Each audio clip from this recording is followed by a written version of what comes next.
दोस्तों, इस infinite universe में, इस अनंत ब्रह्मांड में आज तक हम जहाँ पर भी गए हैं वो हर जगह मैटर है। अब हमने मैटर को बहुत अपनी वीडियो में एक्सप्लेन किया हुआ है और उस मैटर के टाइप्स के बारे में भी एक्सप्लेन किया हुआ है, जैसे anti matter, dark matter, positive matter, negative matter. और जब हमने एंटी मैटर की वीडियो बनाई थी तो हमने बताया था कि सबसे पहला एंटी पार्टिकल था वो था पॉजिट्रॉन। यानी कि जब एंटी मैटर जब थ्योरीज़ में था और थ्योरीज़ के बाद जब वो प्रैक्टिकल में आया, यानी कि पहले थ्योरीज़ में था एक इक्वेशन के द्वारा जो कि थी x square is equals to 4। अब जब x square is equal to 4 था तो यहाँ पर x की दो वैल्यूज़ होती थी, +2 और -2, जहाँ पर +2 को मैटर कहा गया और -2 को एंटी मैटर कहा गया, जो कि सर पॉल डिरैक ने कहा था।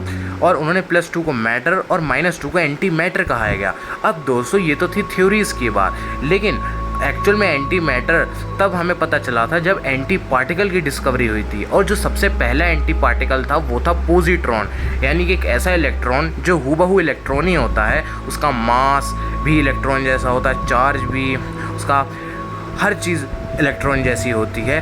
बस फ़र्क ये होता है उसका चार्ज पे नेगेटिव साइन लग जाता है, जो कि पॉजिट्रॉन है। अब दोस्तों, अब पॉजिट्रॉन पे एक बहुत बड़ी जो डिस्कवरी हुई थी, आज हम उसकी स्टोरी आपको सुनाएंगे कि आखिर वो डिस्कवरी किसकी वजह से हुई और आखिर ऐसी कौन सी परेशानी आई हम लोग को, जैसे कि हमें पॉजिट्रॉन का पता चला। तो दोस्तों, मैं आपको बता दूं कि जब हमने एटम बॉम्ब बनाए, न्यूक्लियर बॉम्ब बनाए, तो उसमें सर एल्बर्ट आइंस्टाइन ने कहा कि इसमें ये एटम बॉम्ब इस तरीके से काम करता है कि इसमें जो एक इलेक्ट्रॉन होता है, इलेक्ट्रॉन क्या है पार्टिकल, और पार्टिकल क्या है मैटर। और उन्होंने ये कहा ये मैटर जो है वो डिस्ट्रॉय होकर एनर्जी में चेंज हो सकता है। और उन्होंने एक इक्वेशन भी दी थी जो कि थी E=mc², यानी कि अगर मैं m मास के मास को अगर मुझे एनर्जी में कन्वर्ट करना है तो उससे mc² एनर्जी निकलेगी, जहाँ पर c होता है the speed of light in vacuum, जो कि होती है 3 × 10⁸ मीटर पर सेकेंड, या सिंप्लीफाइड फॉर्म में कहूँ तो 3 लाख किलोमीटर पर सेकेंड। और अगर आप मास को स्पीड ऑफ लाइट के होल स्क्वायर से मल्टीप्लाई करते हैं तो वो एनर्जी आ जाएगी कि आप एक मास से कितनी एनर्जी बना सकते हैं। तो सर एल्बर्ट आइंस्टाइन ने कहा कि जो इलेक्ट्रॉन है, यहाँ पर ये जो मैटर है, न्यूक्लियर बॉम्ब जब चलता है तो उससे जितनी भी एनर्जी रिलीज़ होती है, ब्लास्ट के फॉर्म में, हीट एनर्जी, लाइट एनर्जी के फॉर्म में, साउंड की वेव्स के फॉर्म में और हीट के फॉर्म में, वो दोस्तों इसलिए हो रही है क्योंकि मैटर एनर्जी में चेंज हो रहा है। और मैटर कौन सा? इलेक्ट्रॉन, यानी कि एक इलेक्ट्रॉन डिस्ट्रॉय हो रहा है। डिस्ट्रॉय होने का मतलब ये नहीं है कि ये रियल में डिस्ट्रॉय हो रहा है, मतलब कि ये मैटर डिस्ट्रॉय हो जा रहा है और ये सेकंड चेंज, मतलब कि ये कन्वर्ट हो जा रहा है मैटर भी एनर्जी में। अब दोस्तों, यहाँ पर सबसे बड़ी प्रॉब्लम ये आई कि अगर इलेक्ट्रॉन डिस्ट्रॉय हो गया तो यहाँ पर law of conservation of charge violate हो गया। अब वो कैसे हो गया ये वो देख लेते हैं। दोस्तों, हमारे यूनिवर्स में कुछ लॉज ऐसे हैं जो हमेशा काम करते हैं, जैसे law of conservation of mass. अगर मेरे पास 5 kg कोई भी चीज़ है तो अगर मैं उसे जला भी दूं तो भी वो 5 kg ख़त्म नहीं होगा। बस फ़र्क ये होगा कि वो एक स्टेट ऑफ मैटर से दूसरे स्टेट ऑफ मैटर चला जाएगा।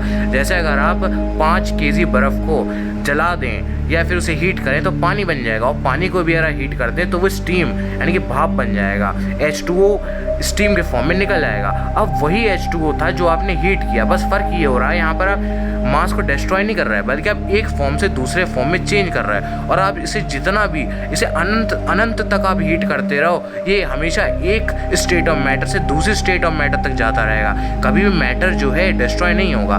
लेकिन यहाँ पर क्या हो रहा है? और दोस्तों, जब उन्होंने ये कहा कि इलेक्ट्रॉन जो है वो एक मैटर है, वो एनर्जी में चेंज हो रहा है, तो दोस्तों एक इलेक्ट्रॉन चला गया, यानी कि इलेक्ट्रॉन चेंज हो गया एनर्जी में, यानी कि नेगेटिव चार्ज एनर्जी में चेंज हो गया। तो एक नेगेटिव चार्ज चला गया। यहाँ चले जाने का मतलब ये नहीं है कि वो ख़त्म हो गया, बल्कि नेगेटिव चार्ज जो था वो एनर्जी में कन्वर्ट हो गया। अब एनर्जी का तो कोई चार्ज होता नहीं है, तो वैसे ही नेगेटिव चार्ज ख़त्म हो गया। अब इसका मतलब ये है कि यूनिवर्स में पॉजिटिव चार्ज आ गया। अब दोस्तों, यहाँ पर बहुत बड़ी परेशानी खड़ी हो गई और ये बहुत ही ज़्यादा डीप सवाल बनता चला गया, क्योंकि इस सवाल से देखने पे ये लग रहा था कि law of conservation of charge violate हो रहा है, जो कि ये बताता है कि चार्ज ना तो ख़त्म हो सकता है ना तो बन सकता है, ये सिर्फ एक फॉर्म से दूसरे फॉर्म में चेंज हो सकता है। जैसे अगर आप अपने बालों को कंघी से रब करो तो आपके बालों के जो इलेक्ट्रॉन्स होंगे वो आपके जो बाल की जो इलेक्ट्रॉन्स हैं वो कंघे में एब्जॉर्ब हो जाएंगे, कंघे में चले जाएंगे, जिसमें कंघे में नेगेटिव चार्ज आ जाएगा और आपके बालों में पॉजिटिव चार्ज। तो यहाँ पर क्या हुआ, इलेक्ट्रॉन एक जगह से दूसरी जगह गए हैं। अब वो इलेक्ट्रॉन्स कितने भी हो सकते हैं, लेकिन वो एक जगह से दूसरी जगह जा रहे हैं, यानी कि वो यूनिवर्स के अंदर ही हैं। यानी कि यहाँ पर नेट चार्ज यूनिवर्स का कितना रहा, 0, यानी कि जितना था उतना ही है अभी भी। लेकिन दोस्तों यहाँ पर जब न्यूक्लियर बॉम्ब चल रहा था तो वहाँ पर इलेक्ट्रॉन डिस्ट्रॉय हो रहा था। अब वहाँ क्या हो रहा था, जब हमने कंघे को बालू से रब किया तो इलेक्ट्रॉन्स एक जगह से दूसरी जगह जा रहे थे, लेकिन यहाँ पर ऐसा नहीं हो रहा था। यहाँ पर इलेक्ट्रॉन ही खुद जो मास था, मतलब जो मैटर है, इलेक्ट्रॉन है, वो खुद एनर्जी में चेंज हो रहा है, इलेक्ट्रॉन एनर्जी में चेंज हो रहा है। तो यहाँ पर क्या हो रहा था कि इलेक्ट्रॉन जब एनर्जी में चेंज हो रहा है, जब इलेक्ट्रॉन एनर्जी में चेंज हो रहा है तो नेगेटिव चार्ज है वो कम हो रहा है यूनिवर्स से, यानी कि यूनिवर्स में कौन सा चार्ज ज़्यादा हो गया, पॉजिटिव।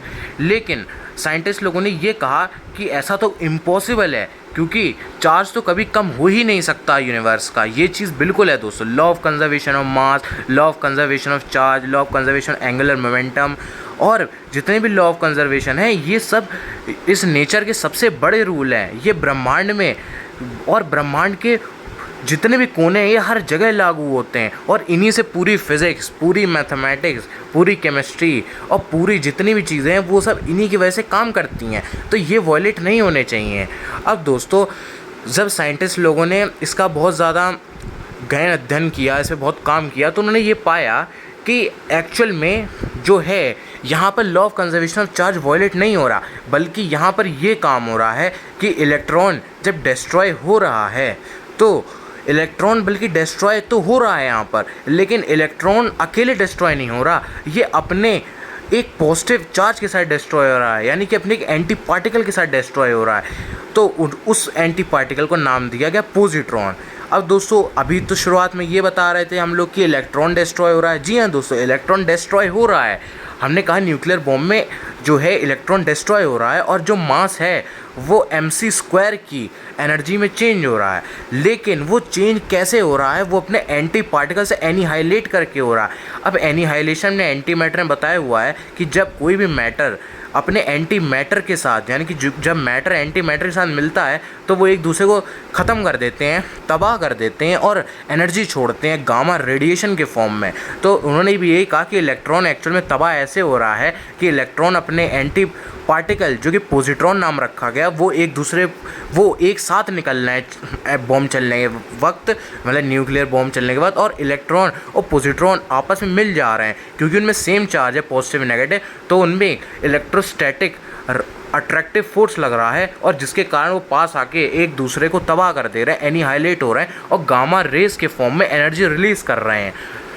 अब दोस्तों उन्होंने यहाँ पर सबसे पहले नाम लिया गया पॉजिट्रॉन का। अब दोस्तों पॉजिट्रॉन की अभी तक पॉजिट्रॉन की डिस्कवरी नहीं हुई है, लेकिन थ्योरीज़ में अभी भी पॉजिट्रॉन है। मतलब हम अभी तक अपनी जो स्टोरी अभी मैं बता रहा हूँ, अभी तक पॉजिट्रॉन की डिस्कवरी नहीं हुई है। हालांकि रियल लाइफ में पॉजिट्रॉन की डिस्कवरी बहुत पहले ही हो गई है, लेकिन अभी हम वीडियो में ये मान के चल रहे हैं कि पॉजिट्रॉन की डिस्कवरी अभी तक नहीं हुई है।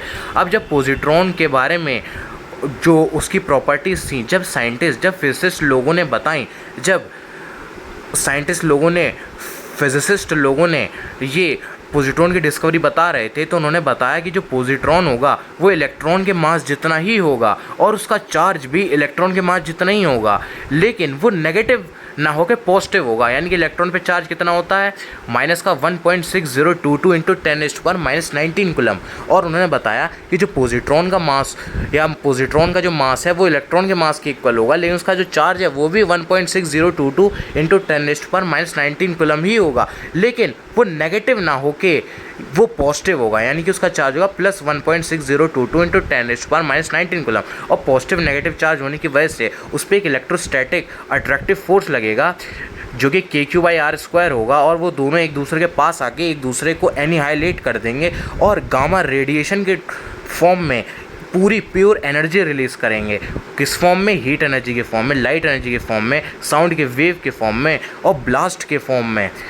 अब दोस्तों ये तो हो गया पॉजिट्रॉन के बारे में, और अब पॉजिट्रॉन की जो डिस्कवरी है वो भी हो चुकी है। अब वो पॉजिट्रॉन की डिस्कवरी कैसे हुई है, तो दोस्तों मैं आपको बता दूं कि पॉजिट्रॉन की डिस्कवरी कार्ल एंडरसन नाम के महान वैज्ञानिक ने की थी। उसने गामा रेडिएशन को जो था एक हाई मेटेलिक प्लेट पे, जैसे प्लेटिनम की प्लेट पे जब गामा रेडिएशन को स्ट्राइक किया गया तो उससे इलेक्ट्रॉन भी निकला और एक और पार्टिकल निकला जो कि पॉजिट्रॉन मतलब इलेक्ट्रॉन जैसे ही था, पर उसका चार्ज अपोजिट था। पूरा चार्ज इक्वली था, मतलब कि इलेक्ट्रॉन जैसे, पर उसका चार्ज नेगेटिव था मैग्नीट्यूड में, जिसका नाम रखा गया पॉजिट्रॉन। तो यहाँ पर एंटी मैटर की भी डिस्कवरी हो गई और ये पता चल गया कि एंटी मैटर भी होता है। अब एंटी मैटर में कैसे पता चल गया, क्योंकि एंटी पार्टिकल हमने खोज लिया जो कि था पॉजिट्रॉन, यानी कि हमें पॉजिट्रॉन के बारे में पता चल गया जो कि एंटी पार्टिकल था। तो साफ साफ साबित हो गया कि इस दुनिया में एंटी मैटर भी होता है और उसकी प्रॉपर्टीज़ मैटर जैसी ही होती हैं, लेकिन उसका चार्ज अपोजिट होता है। तो ये था आज की वीडियो पॉजिट्रॉन के बारे में।